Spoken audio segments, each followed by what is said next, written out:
Okay, this extract is from Act 1, Scene 1 of Othello by William Shakespeare.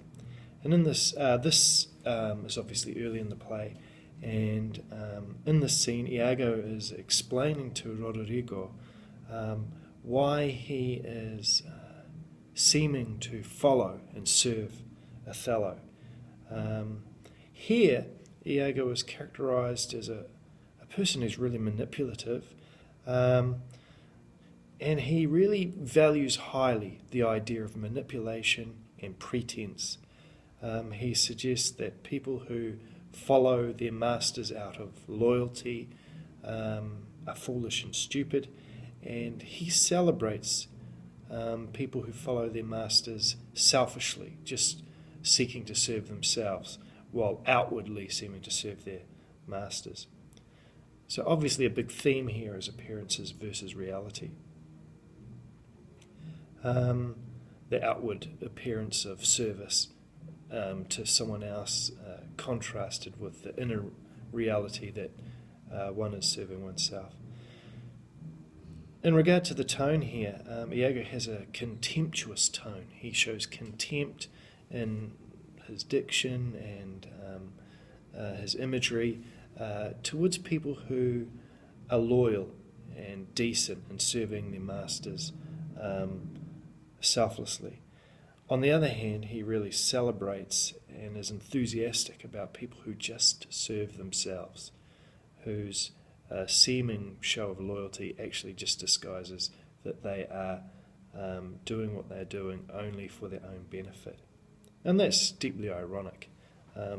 It's very ironic that in this section of the play, Iago is turning conventional morality on its head. He is celebrating selfish behaviour and denigrating decent and honest behaviour. This particular speech that Iago is speaking to Roderigo is in blank verse. While there's no rhyme, there's a set rhythm in iambic pentameter, and it really helps to give a sense of control, because there's a set rhythm to the words. There's a sense that Iago is in control of the language, which can be seen as really reinforcing the idea that he's in control of his inner self and his inner emotions, and is able to present a mask, able to, in the same way that he manipulates and controls the language, able to manipulate and control his outward appearance in relation to what he feels inside. I suppose you could also suggest that it also represents the control he has over other characters, including Roderigo in this scene. There's a great deal of enjambment in this extract, that is, Iago's sentences spill from one line to the next. And I think this suggests a flow of ideas. His enthusiasm, his ideas spill from line to line because he's so enthusiastic about mocking people who are decent and loyal, and so enthusiastic about celebrating his own attitude, which is self-serving. So the extract begins with, "O sir, content you."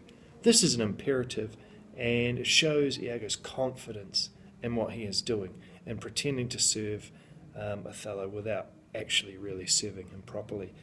By using an imperative, it shows he's very sure of himself here.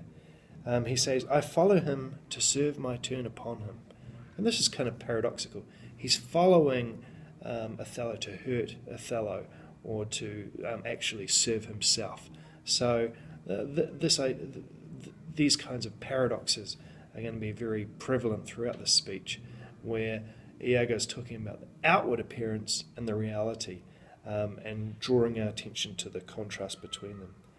We cannot all be masters, nor all masters cannot be truly followed. This is a language feature called chiasmus, and it's kind of an inversion. It's emphasizing that in reality, not everyone can be a master, but also all the masters are not really actually followed, implying, of course, that because Iago cannot be a leader and a ruler, he is one of the people who's not really following someone he should be following. He says, you shall mark, and this word shall is a modal of probability, which emphasizes how certain Iago is that there are people out there who do indeed serve loyally, that many are duteous and knee-crooking knave. These words, duteous and the metonymy of knee-crooking, emphasize true service, duty, and bowing and subservience.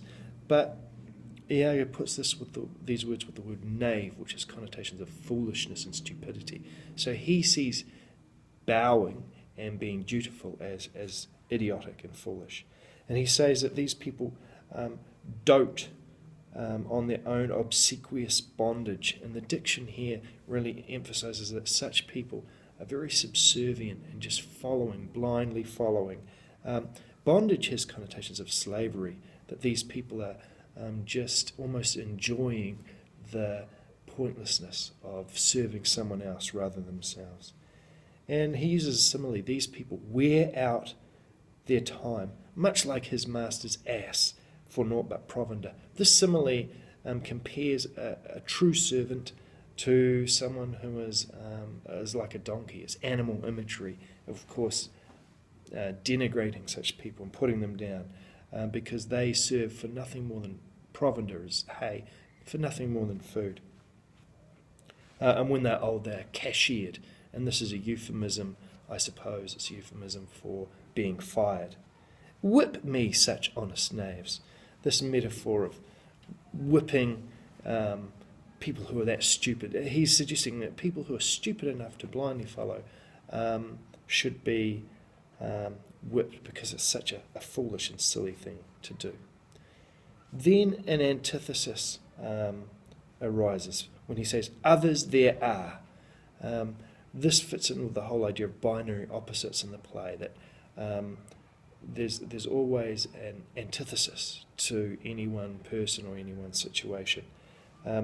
He says, there are others who trimmed in forms and visages of duty. These are people, trimmed means dressed, and he's using this metaphor to suggest they dress or appear to be dutiful. Keep yet their hearts attending on themselves. And this metaphor of the heart as being sort of the inner part of oneself emphasizes that people are these other kinds of people who Iago is celebrating serve only themselves and throw but shows of service on their lords. This metaphor of throwing just the appearance of loyalty and service on their leaders really emphasizes that Iago believes that this is one way a person can advance themselves by being fake and false. And he says these kinds of people do well thrive by them. So these people who are serving themselves secretly while outwardly seeming to serve their masters thrive, connotation of prosperity and success. And when they've lined their coats, this is metonymy for making oneself wealthy, do themselves homage. So these people respect themselves and look after themselves. And the word homage, the diction of the word homage there emphasizes that. Later on he uses antithesis. Were I the more, I would not be Iago.